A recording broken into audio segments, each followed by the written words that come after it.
Wala kapugni ni Ariel Sabio, Pangulo sa Vendors Association, ang iyang emosyon atul sa formal nga pagbukas sa bagong merkado publiko sa lungsod sa Tuburan ni adtong Martes, Setyembre 6. Duha ka semana na ang milabay human sa soft opening niini kaniadtong Agosto 18, apan gihuwat gyud sa mga opisyales sa lungsod nga mabakante ang schedule ni Gobernador Gwen Garcia alang sa ribbon cutting ceremony timaan sa formal nga pagbukas sa maong merkado. Bata pa ko nanako diri nagdapo na ko sa merkado. We're very known to the Tuburan public nga ning graduate jud ko pinagi sa paninguha sa akong mama. Matod pa nila, yesterday is only a dream and tomorrow is only a vision. But today will live every yesterday, a dream of hope and tomorrow a vision of happiness. Garbo kayo ang mga ginikanan nga nakapahuman jud silang mga anak o kanang mga professionals.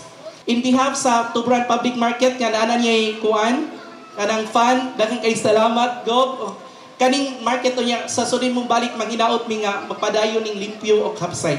Gigastuhan kining maong duha ka andana nga merkado publiko ug 68.4 milyones sa lokal nga kagamhanan sa lungsod sa Tuburan. Si Mayor Aljon Diamante nagkanayon nga kining maong kalambuan nakapabag-o sa dagway sa Tuburan kun kanhi nabantog kining maong lungsod tungod sa mga insidente may kalabutan ang walhong kalihukan. Karon luwas na kini nga bisitahon ug gani gilaraw sa mga opisyales didto nga mamahimo kining training capital on public safety.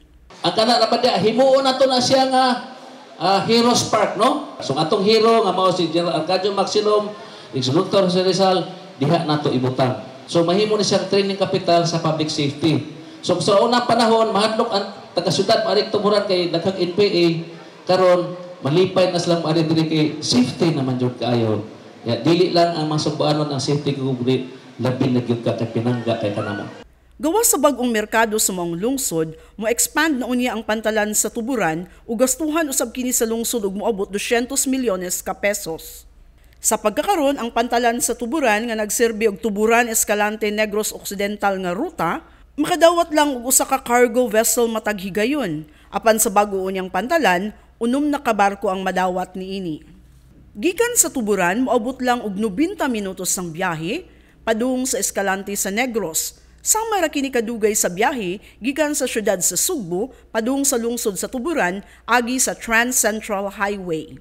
Ato usab nga pantalan, hapit na sa tamagsugod, no? Ang atong gihulat na lang isang clearance lang sa di naro sa Pambi, no? Kay nanamay authority nga gihatag ang Cebu Ports Authority. So ready na po ang kwarta niya nga 200 million, so marang diha ang unom ka barko. Eleanor Valeros, Balita sa Sugbo.